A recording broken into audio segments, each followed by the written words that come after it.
Bonjour mon lapin, enfin bonjour, bonsoir, peu importe, tu connais la chanson. Maintenant sur les internets, la notion de temps se perd. Et d'ailleurs, je réitère que je n'ai toujours pas compris ce terme des internets. Hein, tu me l'as toujours pas mis en commentaire, parce que moi j'en connais qu'un d'internet, donc si tu voulais bien m'expliquer, bah c'est quoi les autres internets en fait. Mais bref, passons au vif du sujet. Emmanuel Macron. Oui, encore lui, il a encore dit des conneries. Oui, bah c'est pas de ma faute, c'est pas moi qui choisis. Donc, je vais une nouvelle fois réagir à l'une de ses allocutions qui a été faite cette fois sur Instagram. Je t'invite d'ailleurs à me suivre également sur Instagram, hein, en description. Je vais donc au préalable te partager sa vidéo afin que tu prennes connaissance de ses dires. Si tu l'as déjà vu, rends-toi à ce temps-là qui apparaît juste ici, ou sinon tu cliques en description, tu auras un timecode, tu cliques dessus, ça te passe son intervention et tu reviens sur moi directement pour que je te dise ce que j'en pense. Le pass sanitaire est une privation inédite de ma liberté et c'est insupportable. Alors j'ai déjà répondu sur le pass sanitaire pour expliquer que d'autres pays l'avaient adopté, qu'on n'était pas les seuls et que c'est ce qui nous permettait d'ailleurs de ne pas tout refermer. Mais je voudrais revenir d'un mot sur ce qu'est la liberté de chacun en société. Je suis tout à fait libre de boire un verre, 2 verres, 3 verres, 4 verres de vin, de rester chez moi, de voir des amis, il n'y a aucun problème. Par contre, depuis des années, on a accepté qu'après avoir bu, je ne suis plus libre de prendre le volant. Parce que à ce moment-là, ma liberté de prendre le volant peut vous mettre en danger une jeune fille qui traverse la rue ou quelqu'un qui n'a rien à voir. On l'a bien accepté quand il s'agissait de boire ou de conduire. On l'a accepté sur beaucoup d'autres choses. En société, parce que nous dépendons les uns des autres, la liberté ne se conjugue pas au singulier. Et donc notre liberté à chacun, elle n'existe, elle ne tient que parce qu'aussi on protège les autres et on respecte la liberté des autres. C'est la même chose pour se faire vacciner, la même chose pour le pass sanitaire.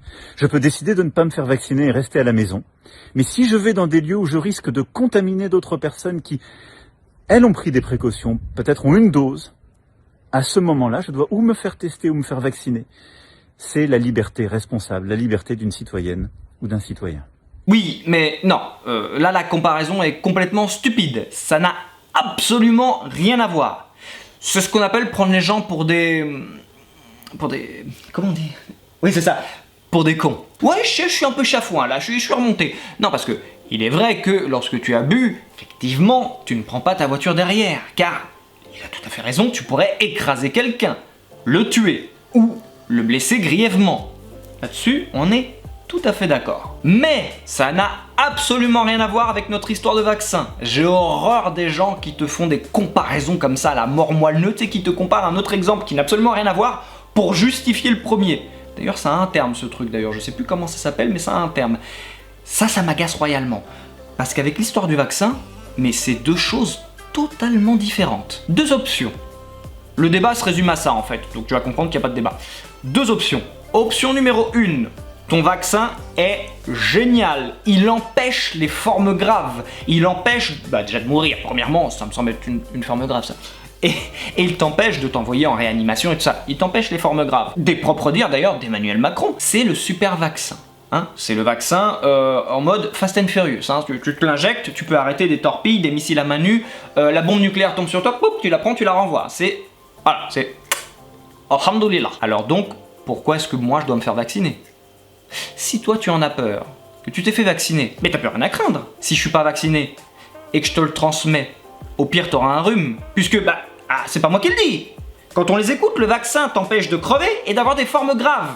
Donc y a plus de problème. Foutez la paix à ceux qui veulent pas se faire vacciner, si eux ils ont envie d'en crever. Et il nous reste l'option numéro 2 qui est la suivante, eh bien il n'empêche pas la propagation, la diffusion du virus entre êtres humains, et il n'empêche pas les formes graves. Et si imaginons c'était le cas, alors une fois de plus, pourquoi dois-je me faire vacciner ? Puisque non vacciné, je peux en crever, vacciné, je peux en crever. Alors ça sert à rien que je me fasse vacciner. Donc, option A ou option B, à quoi bon me faire vacciner ? Le débat est clos. C'est pas plus compliqué que ça. Si c'est le remède miracle et que tu te l'es fait injecter, tu n'as plus rien à craindre. Comme diraient les jeunes, tu es pépouze, tu es tranquille. Au pire, t'auras un rhume.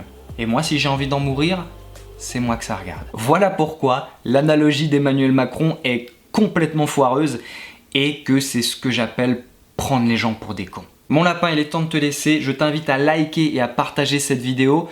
Je t'invite également à visionner la vidéo qui apparaît juste au-dessus, histoire de terminer sur une note un petit peu plus positive. Quant à moi, je te fais des bisous et je te dis à la prochaine. Ciao.